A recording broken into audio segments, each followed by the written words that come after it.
platformlarda Ağrı Dağı'nın çok önemli bir dağ olduğunu ve Türkiye açısından, dünya açısından yeterince Türkiye'nin bundan faydalanmadığını, bununla ilgili büyük bir proje geliştirmemiz gerektiğine dair kanaatlerimi dile getirmiştim. Bizler bu sektörel değerlendirme toplantılarını gerçekleştirirken bir amaç güdüyoruz arkadaşlar. Şöyle ki, malumunuz olduğu üzere bir alanda bir takım projeler hazırlamak için öncelikle çok ciddi fizibiliteler yapmak gerekiyor. Bu fizibiliteleri yapmak için de öncelikle o alandan ve o alanda faaliyet gösteren, o alandan bir şekilde faydalanan, menfaati olan veya o alanla ilgili planları, programları, projeleri olan kişilerden, paydaşlardan mutlaka ve mutlaka görüş almamız gerekiyor. Türkiye Belediyeler Birliği bu anlamda gereken çalışmayı başlattı. Çok büyük bir proje yarışması olacak. Çok da güzel kaynak aktardılar.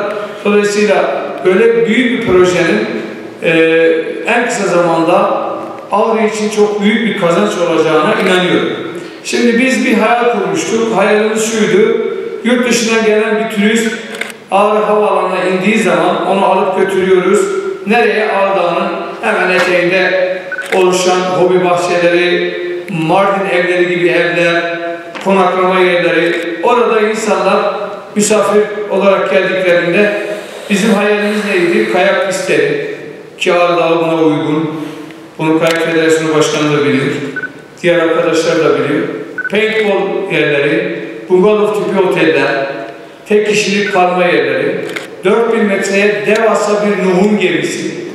Nuh'un gemisinin içinde dünyanın ve Türkiye'nin ünlü markalarının işte restoran olur, kafe olur, oraya şube açmaları, 4000 metreye teleferikle insanları oraya taşıma, orada İshak Paşa Sarayı, Meteor Çukuru, Urartu Kalesi, mağaralar, hemen yanı başında yüzmek mi, dinlenmek mi istiyorlar?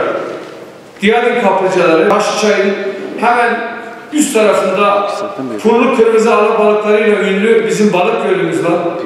O balık gölünden çıkan organik balıklarla beslenmeleri, bir haftalık bir turdan sonra tekrar Ağrı Havaalanı'na gelip uçacaklar.